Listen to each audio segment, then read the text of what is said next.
Kun sagantaa BBC Afaan Oromooti. Nu waliin tura.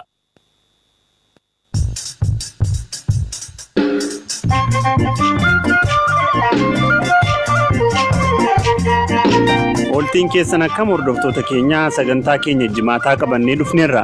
Burraayitti boombii kaleessa dho'een namni 11 madaa'eera.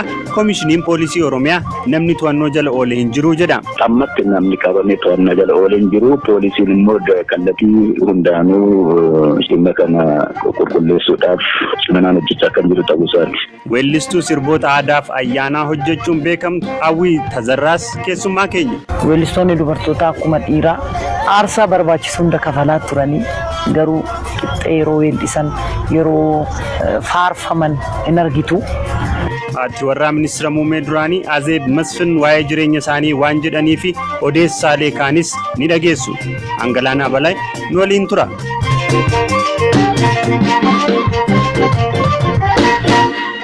Jiraattonni naannoo Somaalee aanaa Gaashaamoo risaan miidhaa nurraan gahaa jira jedhan. Risaan daa'ima tokko ajjeesuun ijoollee lama irra miidhaa geessisuu himan. Ijoolleen lamaan miidhaan irra gahe mana yaalaatti wal'aanamaa jiru. Eeliyaas Hordofa. Aangawoonni naannichaa akka jedhanitti gogiinsi hamaan naannichatti waan uumameef risaan waan nyaatu barbaacha namoota irra miidhaa geessaa jira. Munoo Shu'aayib harmee daa'ima miidhaan irra gahee lubbuun ooleeti. Iyya mucaa koo akkuma dhageenyeen fiignee manaa baane wayita gadi baanu risaan lafatti mucaa koo nyaachaa jira. Aayyoo jechuun iyyaa ture. Itti fiigeen ulee lafaa fuudhee risaa ilma koo nyaachaa jirutti darbadhe. Abba Muhammad Hassan ammoo hoogganaa poolisii aanaa Gaashamooti. Humnoota nageenyaa naannichatti erguun risaawwan namoota irra miidhaa geessan dhukaasuun akka ajjeesan ajaja dabarsineerra jedhu. Erga risaan namoota irra miidhaa dhaqqabsiisee booda miseensota poolisii naannichatti bobbaafnee jirra. Poolisoonni naannicha deemuudhaan bosona marsanii jiru. Akka barbaadanii ajjeesaniif ajaja kennineerra. Garuu ammayyuu barbaadaa jirra.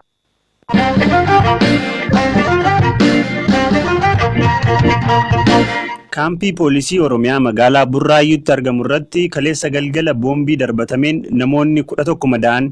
Qaamni haleellaa kana raawwate eenyu akka ta'e hin beekamne ammatti to'annoo jala oolee hin jiru jechuun bakka bu'aan hoogganaa koominikeeshinii Koomishinii Poolisii Oromiyaa Koomaandar Haayiluu Fiqaaduu BBC'tti himaniiru. Kaleessa galgala sa'aatii tokko walakkaa booda yeroodhaaf haallisaaf sababni isaa waanta hin beekamneen boombiin darbatamee miseensota qorannoo Koomishinii Poolisii Oromiyaa irraa baay'inni isaanii 11 kana keessaa tokko hojjettuu mana nyaataa miseensota keenyaati. Balaan isaan irra ga'e miidhaa saaraadha. 11 isaaniiyyuu hospitaala poolisii federaalaatti yaalamaa kan jiranii fi sana keessaa namoonni lama immoo yaalamanii fayyanii gara dura jiranitti kan deebi'an ta'uu isaati. Eenyutu gocha kana raawwachuu danda'a? Wanti poolisiin ammatti qulqulleeffate jira? Amma poolisiin dhimma qorataa jiruu fi bu'aansaa yoggummaa irra ga'amu kan hawaasaaf ibsamu yommuu ta'u, ammaaf yeroo kanatti wanti beekamu jiru. Gocha kana wajjiniin wal qabatee namoonni to'annoo seeraa jala oolfaman jiru shakkamanii. Yeroo ammatti namni qabamee to'annoo jala oolee hin jiru. Poolisiin immoo kallattii hundaanuu shakkiisaa bal'ifattee dhimma kana qulqulleessuudhaaf ciminaan hojjechaa kan jiru ta'uu isaati. Namoonni 22 ta'an kana wajjiniin kan shakkaman to'annoo jala ooluu dhageenyeerra. Isin gabaasa kanan qabdan immoo namni qabame hin jiru. Dursa poolisiin nam tokko gizee to'annaa seeraa jala oolchuu dhimma isaa qoratee qulqulleesseeti kan to'annaa jala oolchuu. Ammatti wanti namni shakkamee nam tokkorree kan to'annaa seeraa jala kan hin oolee fi poolisiin garuu kan qorannaa isaa ciminaan kan itti qote ta'uu isaati. Kan biraa kan inni isin gaafachuu barbaadu namoota gocha kana raawwatan jedhanii shakkan waajjirri koominikeeshinii mootummaa naannoo Oromiyaa fuula feesbuukii isaa irratti ganama kana maxxansee ture. Waa'ee isaa maal jechuu dandeessu isin? Wanta gadhiifaman qayyaan agarree. Warra miseensota shaneetu gocha kana raawwatee jedha. Dhimma kana namoonni miseensota shanee jedhamee tamsaasan yoo ta'e ragaadhaan kan qulqulleeffatan ta'uu kan shakkiitan qaban ibsan ta'uu danda'a. Ammatti miseensota shanee yookaan dhaabbilee mormitoota kanis ta'uu danda'a nama dhuunfaas ta'uu danda'a, dhaabbileen maqaa sobaatiin socho'an ta'uu danda'a. Ammatti wanti qulqullaa'ee poolisiin qabatamaan bira gahamee to'annaa jala oolfamee hin jiru. Komaander Haayiluu Fiqaaduu dhageenye biiroon koominikeeshinii Oromiyaa fuula feesbuukii isaarratti haleellaa kana kan geggeessan shiftoota shaneeti jechuun ibseera. Akka barreeffama kanaatti shiftoonni shanee fi namoonni isaanii waliin hidhata qabaachuun shakkaman 22 ragaa isaan ibsu waliin qabamanii jiru. Biiroon kun ibsa dabalataa akka nuu kennu hoogganaa biirichaatti irra deddeebiin bilbillus argachuu hin dandeenye.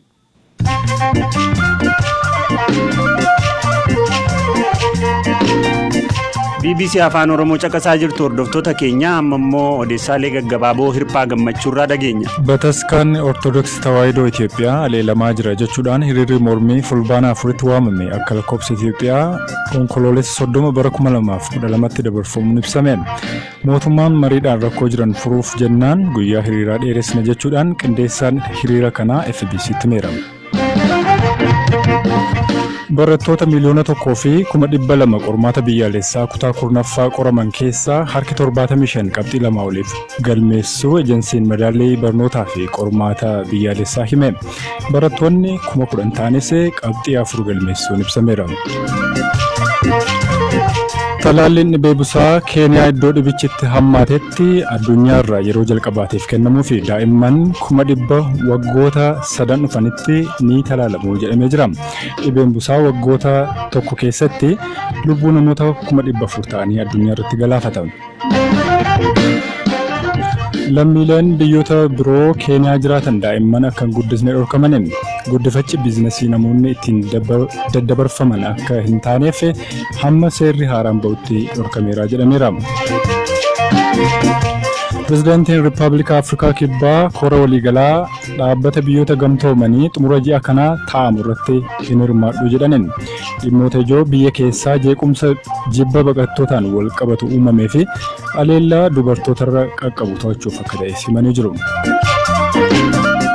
Naayijeeriyaan namoota sababii waraanaatiin dhabaman addunyaa irratti baay'ee akka qabdu Koreen waldaa qaxxaamura diimaa addunyaa hime.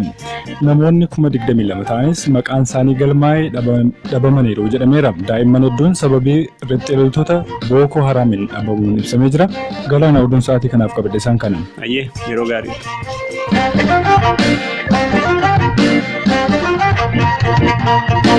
Weellistoota dubartootaa wallee aadaan maqaa guddaa qaban ergaa aartiin dabarsaniinis hidhamuu dabalatee dararaa argan keessaa tokko har'a keessummaa godhanneerra.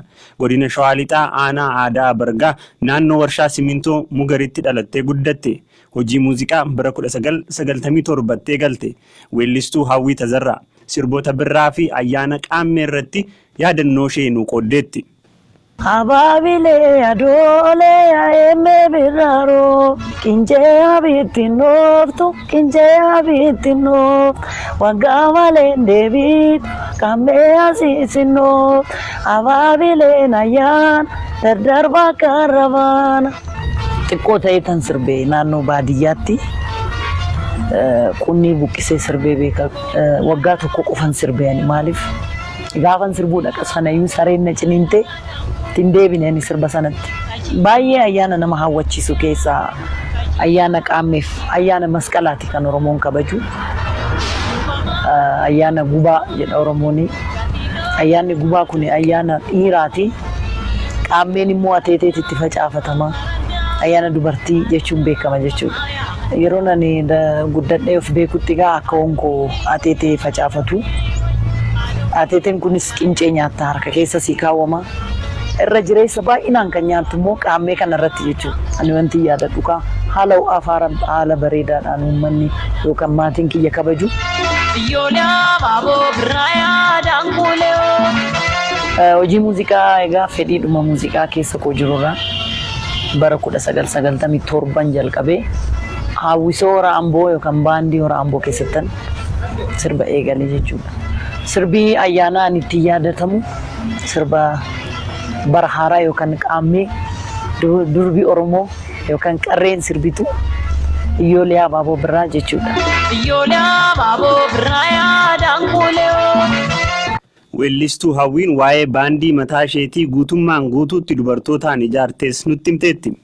Egaa ammaaf nama 20 fi 20 oli baandii koo keessatti kan gurmaa'e taphattoota meeshaa dubartoota, shubbistoota fi weellistoota guutumaan guutuutti baay'ina dubartoota. Maaliif inni jedhu yeroo baay'ee weellistoonni dubartootaa akkuma dhiiraa aarsaa barbaachisu hunda kafalaa turanii garuu iddoon hin kennamuuf baay'inaan. Isteejota adda addaa irratti dubartoonni qixxee yeroo weellisan yeroo faarfaman hin argitu. Anis kanarratti hundaa'uudhaan baandii dubartootaa qofa. Nutis qixxee dhiiraa baanee aadaa kana guddisuuf akka dandeenyu fi dandeettiin dubartootaa hangam akka ta'e addunyaan akka arguufan baandii kana dubartoota qofa dhaabe jechuudha.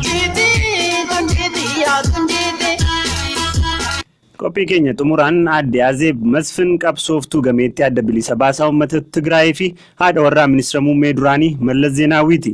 Giifti duree yeroo turanitti dura teessuu dhaabbata waldaa Tigraay deebisanii misoomsuu yookaan iffarti turan.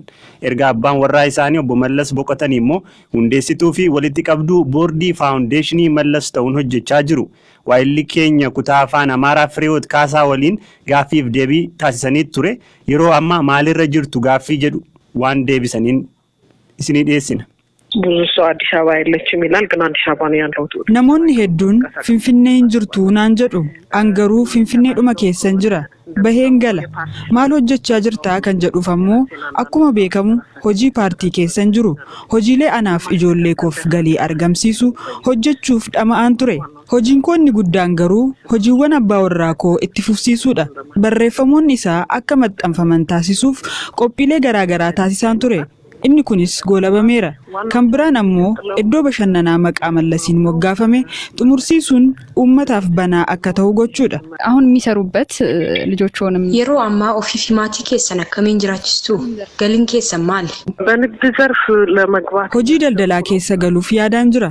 Akkamittiin akkan eegaluu fi maallaqa na barbaachisu eessa argachuu akkan danda'u yaadaan jira.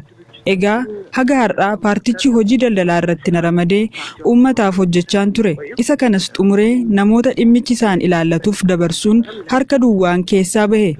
Egaa haga yoonaa kan hin jiraachaa ture maallaqa sooromaa Mallasiif kennamuuni. Kunis ji'aan birrii 14,000. Ammaa booda garuu hojii dhuunfaa hojjechuun barbaada. እንደው በትዳር ምን ያህል ጊዜ ነው ያሳለፉት? Mallas waliin bultoo dhaabdanii waggaa meeqa turtan? Abuuti yookiin TPLF cidha guyyaa eeyyamerraa eegalee waggootii 26 hanga guyyaa du'a isaatti waliin turre. Ijoollee 3 waliin qabna. Isheen tokko gammoojjii keessatti dhalatte, lamaan hafan ammoo Finfinneetti dhalatan. Waa'ee isa tokko yeroo baay'ee namni waliin dhaha. Ani haadha isa deesse miti, haadha qaba. Abbaan isaa immoo hiriyyaa keenya du'aan boqotee ክንፈ ገብረመድህንidha. Ilma isaa guddifne. ባለቤቶ ከዚህ ዓለም በሞት ከተለዩ በኋላ እንደው Erga abbaa warraan keessan obbo Mallas du'anii masaraa mootummaa dhaqxanii beektu? አልሄድም። Yeroo baay'ee deemee hin beeku. Miseensa koree hojii raawwachiiftuu yeroon turetti guyyaa 1-2 waajjira ministeera muummee deemee beeka. Walgahiinis achumatti waan gaggeeffamuuf kanaan ala garuu hin deemne deemuus hin barbaadu. በዛ ሰልፍ የሚገርመው እንትን የለኝም። Gaafan achiin darbullee homaa natti hin fakkaatu. Sababiin isaa immoo achii baafamuu korratti. Mallasiin awwaaleen bahee waan ta'eef isa irratti ammoo masaraa mootummaa keessa hojiin nuuf kennameeti kan akka qabsaa'otaatti jiraanne. Masaraa mootummaa keessa Mallasiin awwaaleen bahaa jedhee yaadeen beeku. Lamaan keenyi waliin baanee akkuma lammii Itoophiyaa tokkootti bilisa taanee sochoonee guyyaatti waliin jiraannu yaadan ture. Anillee nan deddeeman ture. Mallas garuu yerootti sochoo hin arganne ture. Achumatti akka hidhamee taa'etti achumatti awwaalee bahuun koo na gaddisiisa. Masaraa mootummaa caalaa Bataskaana Sillaasee gaafan seenuu natti dhaga'ama. Masaraa mootummaa gaafan ilaalu sa'aatii Mallasiin awwaalee deebi'e sana qofan yaadadha. Maaliif akka ta'e beekuu baadhus inni kan sammuu kootiyyuu hin dhufu. መለስን ቀብሬ የተመለስኩበት ሰዓት ብቻ ነው ማስታወስ። Guutuu gaaffiif deebii kanaa marsariitii keenya bbcafaanoroomoo.com irraa argattu. Qophiileen keenyaarraaf jennee qopheessines kanuma hanga ammaatti hordofaa turtanidha. Waan nu caqastaniif hedduu isin galateeffanna. Qophii kana ka qopheesse Eliyaas Hordofaa kan isinii dhiyeesse Hangalaanaa Balaa. Horaa bulaa deebanaa isiniin jenna.